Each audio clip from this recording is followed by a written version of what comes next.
हाय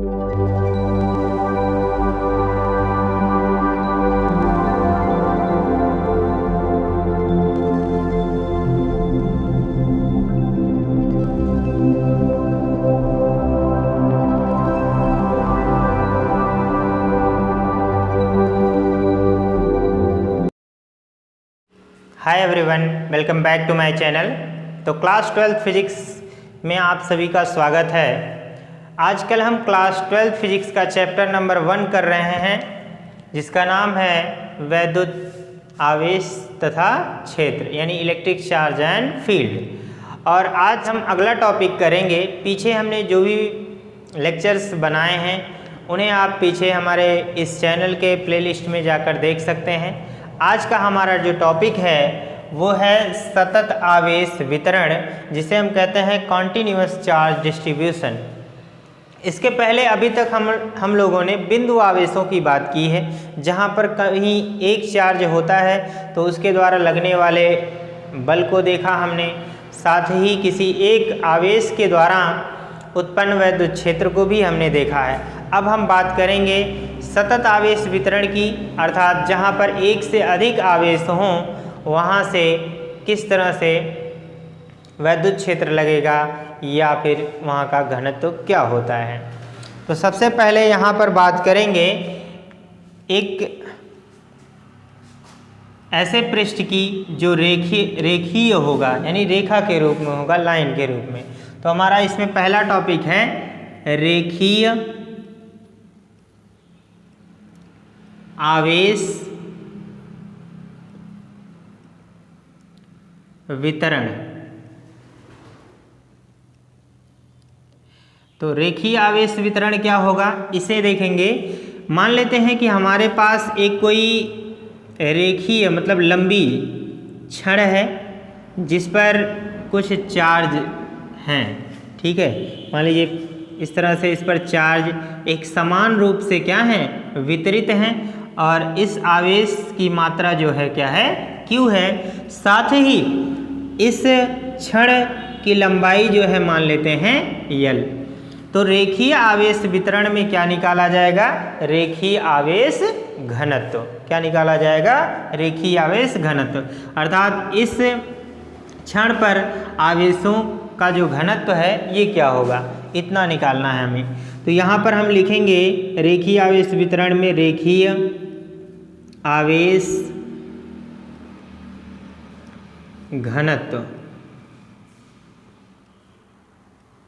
रेखीय आवेश घनत्व बराबर होगा यहाँ पर आवेश की मात्रा बटे लंबाई। क्या होगा, लंबाई। तो यदि रेखीय आवेश घनत्व को हम यहाँ पर लैम्डा से प्रदर्शित करें और आवेश को Q से रिप्रेजेंट करें तो यहाँ पर लंबाई क्या है, L है। तो ये एक फार्मूला बन जाएगा रेखीय आवेश घनत्व का। और इसके मात्रक की बात करें तो आवेश का मात्रक हम जानते हैं क्या होता है, कूलाम। क्या होता है, कूलाम। और यहाँ बटे लंबाई है, लंबाई का मात्रक हम जानते हैं, मीटर में नापते हैं, तो कूलाम प्रति क्या हो जाएगा, मीटर। तो ये होता है रेखीय आवेश घनत्व का फॉर्मूला। इसके बाद हम क्या देखेंगे, क्षेत्रीय आवेश वितरण। क्या देखेंगे, क्षेत्रीय आवेश वितरण। अर्थात क्षेत्रफल में यदि आवेश वितरित हो तो क्या होगा। मान लीजिए ये जैसे हमारा बोर्ड है, इसमें क्षेत्रफल है क्योंकि लंबाई और चौड़ाई है इसमें। तो मान लेते हैं किसी पृष्ठ पर आवेश हैं, इसमें इस तरह से चार्ज डिस्ट्रीब्यूटेड हैं, बिखरे हुए हैं। तो अब यहाँ पर मान लेते हैं इसमें आवेश की मात्रा क्या है, Q है। साथ में जो क्षेत्रीय आवेश घनत्व होगा उसमें हम क्या निकालेंगे, क्षेत्रफल। क्या निकालेंगे, क्षेत्रफल। और अगर ये लंबाई L है, चौड़ाई B है, तो क्षेत्रफल हम क्या निकालते हैं, A माना जाता है। मान लेते हैं यहाँ पर क्षेत्रफल क्या है, A है। तो यहाँ पर क्या होगा, क्षेत्रीय आवेश घनत्व, क्षेत्रीय आवेश घनत्व बराबर क्या हो जाएगा, आवेश बटे क्या हो जाएगा, क्षेत्रफल। क्या हो जाएगा, क्षेत्रफल। और यहाँ पर क्षेत्रीय आवेश घनत्व को यदि हम छोटा सिग्मा से प्रदर्शित करें तो छोटा सिग्मा बराबर क्या हो जाएगा, Q अपान क्षेत्रफल का क्या होता है, A। अब अगर यहाँ पर इसके मात्रक की बात करें तो ये आवेश यानी कूलाम, यहाँ पर क्या हो जाएगा डियर स्टूडेंट, कूलाम प्रति, और क्षेत्रफल का मात्रक हम जानते हैं मीटर स्क्वायर होता है। तो इस तरह से हम क्षेत्रीय आवेश घनत्व के इस फॉर्मूले को जान सकते हैं। अब यहाँ पर एक और देखते हैं आयतन। क्या, आयतन कोई भी पृष्ठ होगा, या तो वो रेखा के रूप में होगा, या फिर क्षेत्रफल के रूप में होगा, या फिर वो आयतन के रूप में हो सकता है, इन तीनों में। तो यहाँ पर आयतन आवेश यानी जिसका आयतन होगा, यदि उसमें आवेश वितरित हों, आयतन आवेश वितरण की बात करें तो आयतन में मान लेते हैं कि कोई घनाभ है इस तरह से,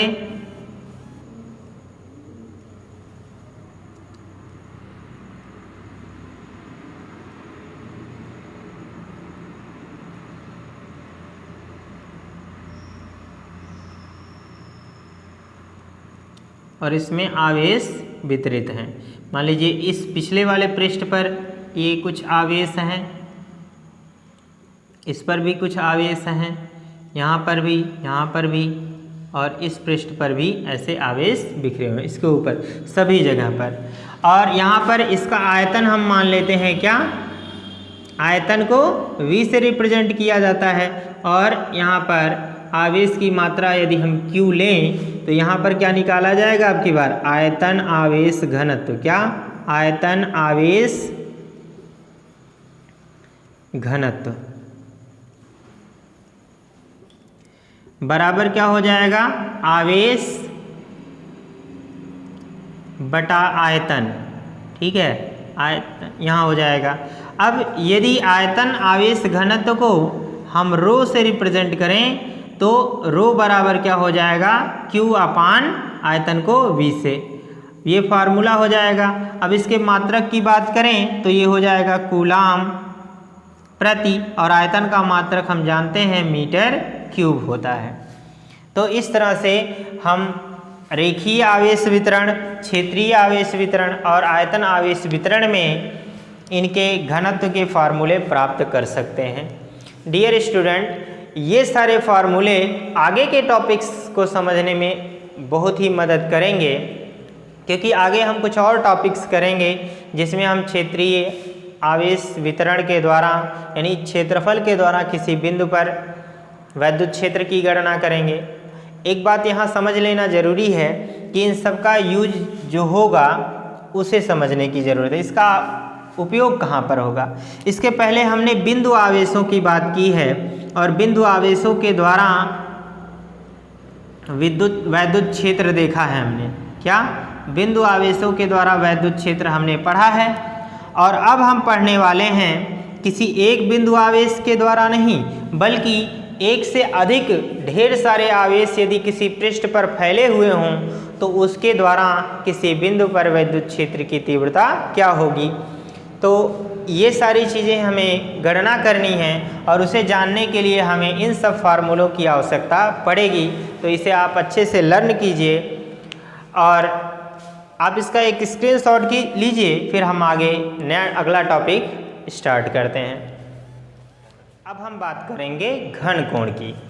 घन कोण का नाम आप लोगों ने क्लास 11th में ही सुन लिया होगा, क्योंकि क्लास 11th के सेकंड चैप्टर मापन एवं मात्रक में आप लोगों ने 7 मूल मात्रकों के बारे में पढ़ा होगा। इसके बाद 2 और मात्रक थे जिन्हें हम पूरक मात्रक कहते थे, एक कोण और एक घन कोण के मात्रक रेडियन और स्टेरेडियन के बारे में आप लोगों ने पढ़ा होगा। तो इसमें हम पहले पढ़ेंगे अब घन कोण के बारे में। किसके बारे में? घन कोण के बारे में डियर स्टूडेंट। तो घन कोण क्या होता है, इसे जानने से पहले हम कोण की बात करेंगे। और घन कोण को समझने की इस क्लास में आवश्यकता इसलिए है क्योंकि यदि आप घन कोण को नहीं समझेंगे तो आपको गॉस की थ्योरम यानी गॉस का प्रमेय समझ में नहीं आएगा, जो कि क्लास 12th के फिजिक्स के लिए काफ़ी एक इम्पॉर्टेंट सेशन है। यदि आपने इसे समझ लिया तो आगे के अगला जो हमारा टॉपिक है वो हमारा गॉस की प्रमेय, उसे समझने में आपको कोई प्रॉब्लम नहीं होगी। तो आइए इसे समझते हैं। ये बहुत ही मस्ट है आपको समझने के लिए। डियर स्टूडेंट, वीडियो को स्किप मत करना, अच्छे से देखना। उम्मीद है आपको ये टॉपिक बहुत ही पसंद आएगा और अच्छे से समझ में भी आएगा। स्किप मत करना वरना पछताओगे। ठीक है, तो अब हम घन कोण की बात करेंगे। इससे पहले हम कोण की बात कर रहे हैं। कोण के बारे में आप लोग समझते होंगे। जैसे अगर मान लीजिए हमारे पास, आप जानते हैं, दो रेखाओं के बीच के झुकाव को क्या कहते हैं, कोण।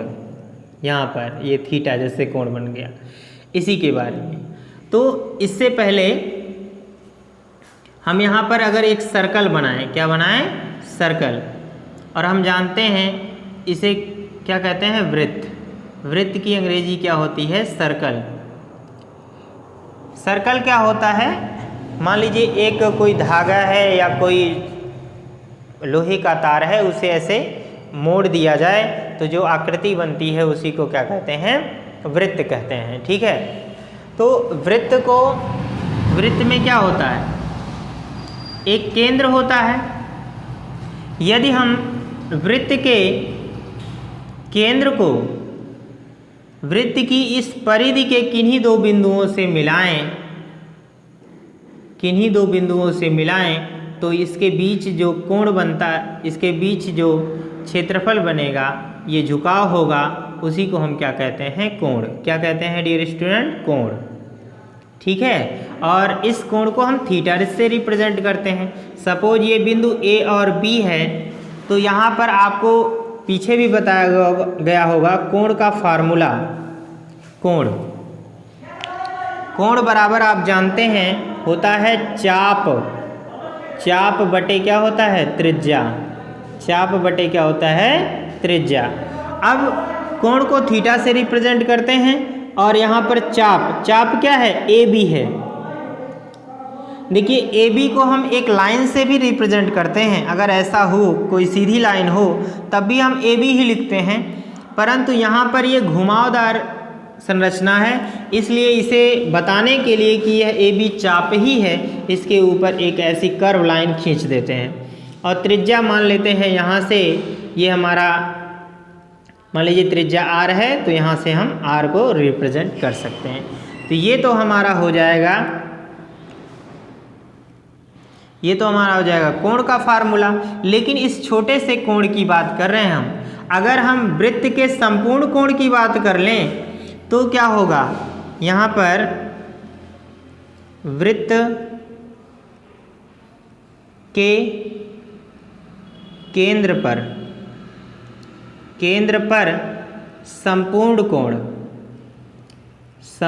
कोण की बात करें तो कितना अंतरित होगा डियर स्टूडेंट।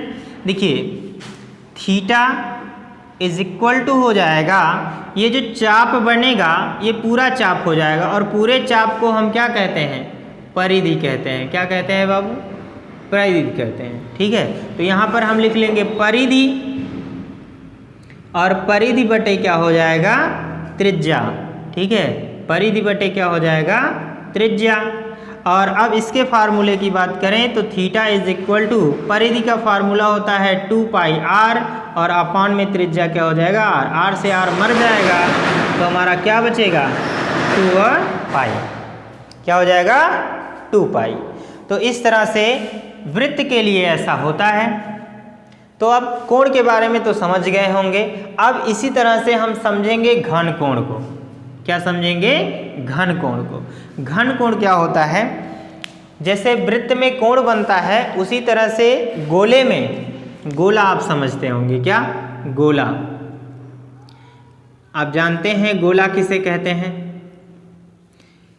देखिए वृत्त और गोले में अंतर है। वृत्त सर्कल है और गोले को हम अंग्रेजी में क्या कहते हैं, स्फेयर। क्या कहते हैं? स्फेयर। गोला जो होता है वो जैसे वृत्त की भांति एक रिंग से नहीं घिरा हुआ होता है, उसमें एक लाइनें नहीं होती है, वो ढका हुआ होता है चारों तरफ से।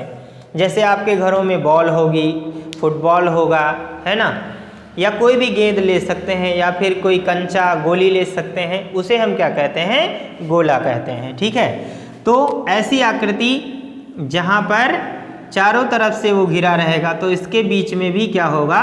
केंद्र होगा। अब गोले में चारों तरह से आवरण बनते हैं। मान लीजिए यहाँ पर छोटा सा एक हिस्सा लेंगे तो इस हिस्से के अगर एक एक पार्ट्स को हम क्या करें? इन लाइनों को इसके केंद्र से मिलाएं तो जो यहाँ पर कोण अंतरित होगा इस शंकु के आकार का, ऐसा शंकु का आकार बनेगा ना, जैसे फुटबॉल में हम लोग देखते हैं ना कि ऐसे ऐसे यहाँ पर खाने बने हुए होते हैं, तो एक खाने के द्वारा ये जो लाइनें अगर मिलाएं तो जो यहाँ पर कोण बनेगा इसी को हम क्या कहते हैं? घन कोण कहते हैं। क्या कहते हैं बच्चा? घन कोण कहते हैं। ठीक है, इसे घन कोण कहते हैं और इसे हम ओमेगा से रिप्रेजेंट करते हैं। किससे? ओमेगा से। ठीक है, इस तरह से। अब पहले हम निकालते हैं घन कोण। अगर मान ये जो पृष्ठ बनेगा इसके द्वारा जो क्षेत्रफल, इस क्षेत्रफल के द्वारा जो यहाँ पर कोण अंतरित हो रहा है इसी को घन कोण कहेंगे। तो अब देखिए घन कोण का क्या फार्मूला बन जाएगा? घन कोण, घन कोण, घन कोण बराबर होगा, जैसे यहाँ पर चाप था और ये क्षेत्रफल के द्वारा अंतरित किया जा रहा है ना, तो यहाँ पर क्या हो जाएगा? पृष्ठ का क्षेत्रफल। क्या? पृष्ठ का क्षेत्रफल, जिस पृष्ठ द्वारा अंतरित किया गया है। मान लेते हैं ये जो पृष्ठ है ये छोटा सा पृष्ठ है पूरे पार्ट का, तो यहाँ पर हम इसे डेल्टा एस ले रहे हैं क्योंकि छोटा सा पार्ट है। और पृष्ठ का क्षेत्रफल और बटे क्या हो जाएगा? क्षेत्रफल ये हो जाएगा त्रिज्या का स्क्वायर, त्रिज्या का स्क्वायर हो जाएगा। अब अगर घन कोण को ओमेगा से रिप्रेजेंट करेंगे तो ओमेगा बराबर पृष्ठ का क्षेत्रफल है यहाँ पर डेल्टा एस और अपान यहाँ पर हो जाएगा आर स्क्वायर। तो ये हमारा क्या बन जाएगा? फॉर्मूला बन जाएगा।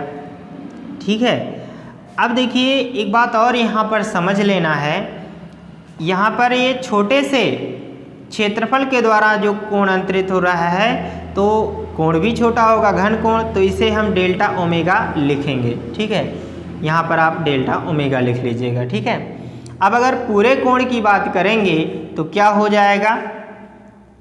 तो यहाँ पर डेल्टा ओमेगा बराबर लिख लेंगे। अब यहाँ पर हम अगर ओमेगा बराबर लिखें तो डेल्टा एस का मतलब ये पूरा क्षेत्रफल लिया जाएगा, है ना, पूरा क्षेत्रफल। तो पूरा क्षेत्रफल क्या है? गोले का क्षेत्रफल। तो यहाँ पर आप लिख लेंगे क्या? गोले का क्षेत्रफल और अपॉन त्रिज्या का स्क्वायर, त्रिज्या का स्क्वायर।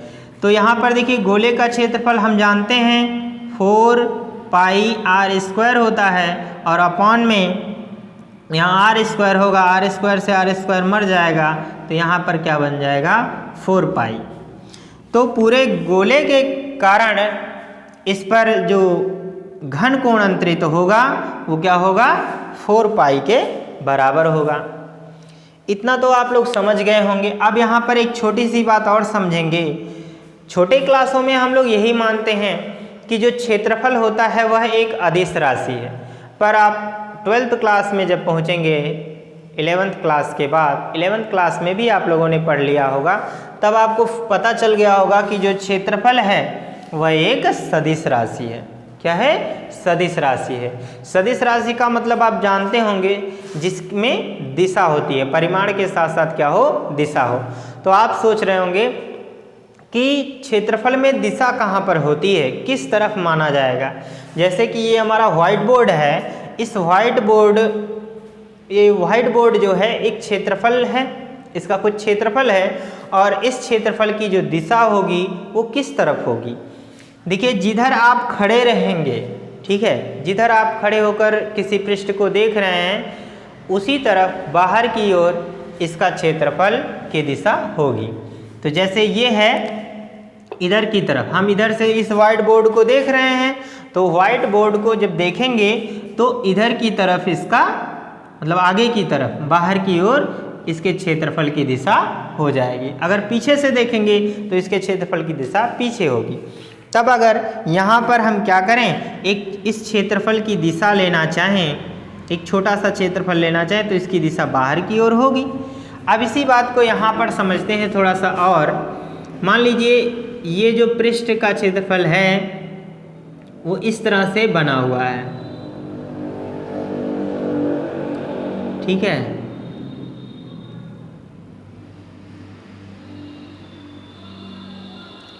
थोड़ा सा इसे हम मिटा दे रहे हैं अभी।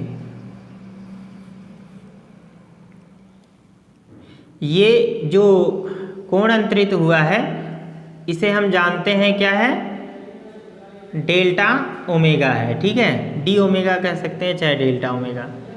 ये इस तरह से, अगर हम इस तरह से इसे बनाएं तो इसकी दिशा आगे की ओर होगी। इस क्षेत्रफल डेल्टा एस की दिशा क्या होगी, इधर की ओर आगे की तरफ, सीधे इस दिशा में होगी, ठीक है। अब हम जानते हैं कि जो गोला है वो अलग अलग चारों दिशाओं में फैला हुआ होता है। क्या होता है, चारों दिशाओं में। अगर किसी पृष्ठ को मतलब झुके हुए पृष्ठ को लें, यहाँ पर हम एक झुका हुआ पृष्ठ बना लें इस तरह से, तो इस झुके हुए पृष्ठ की जो दिशा होगी वो किधर होगी, इधर की ओर होगी, जो कि इसके अक्ष से थीटा कोण बना रहा है। तो इस डेल्टा एस की दिशा क्या हो जाएगी, इधर की ओर, बाहर की ओर इधर होगा, झुके हुए तरफ होगा। अब इस चीज़ को अगर हम रिप्रेजेंट करना चाहें तो हम जानते हैं जिसके साथ ये कोण बनाता है उसे हम क्या कहते हैं, कॉस थीटा से रिप्रेजेंट करते हैं। तो यहाँ पर डेल्टा एस क्या हो जाएगा, कॉस थीटा। कहने का मतलब इसे घटकों में वियोजित करें तो ये क्या होगा, क्षैतिज अक्ष, और ये इसका क्या होगा, ऊर्ध्वाधर अक्ष होगा। ये क्षैतिज अक्ष है और ये ऊर्ध्वाधर अक्ष है। तो इसे अगर मिला दें ऐसे तो यहाँ पर ये क्या हो जाएगा, डेल्टा एस कॉस थीटा, और यहाँ पर डेल्टा एस साइन थीटा होगा। इसको हमें नहीं लेना है, केवल इसी की दिशा को ले रहे हैं जिसके साथ कोण बना रहा है। तो अगर इसकी दिशा को यानी इस पर इसके द्वारा कोण अंतरित कितना है वो लिया जाए तो यहाँ पर क्या हो जाएगा, delta omega is equal to delta S, ये जो क्षेत्रफल की दिशा है, डेल्टा एस कॉस थीटा, और अपॉन ये जो इसकी त्रिज्या है वो क्या हो जाएगी, आर स्क्वायर के बराबर। तो ये इसका फॉर्मूला होगा, जो इसकी त्रिज्या होगी, जैसे यहाँ पर आर है, ठीक है, जो डिस्टेंस होगा वो मान लीजिए ये ओ है, इस तरह से, ठीक है। आप इसे अच्छे से लर्न कीजिए। यदि कोई डाउट्स रह जाते हैं तो कमेंट सेक्शन में ज़रूर लिखें, हम उसका आंसर आपको मैसेज के माध्यम से या फिर वीडियो के माध्यम से अवेलेबल करा देंगे। यदि आप कोई भी टॉपिक से रिलेटेड आपको कोई भी कन्फ्यूजन रहे मेरे पढ़ाते समय तो आप बेझिझक आप उसे पूछ सकते हैं कमेंट सेक्शन में। डियर स्टूडेंट, यदि पसंद आए तो लाइक ज़रूर करिएगा और अपने दोस्तों के साथ शेयर भी करिए। Thanks for watching. तो मिलते हैं अगली क्लास में, तब तक के लिए गुड बाय।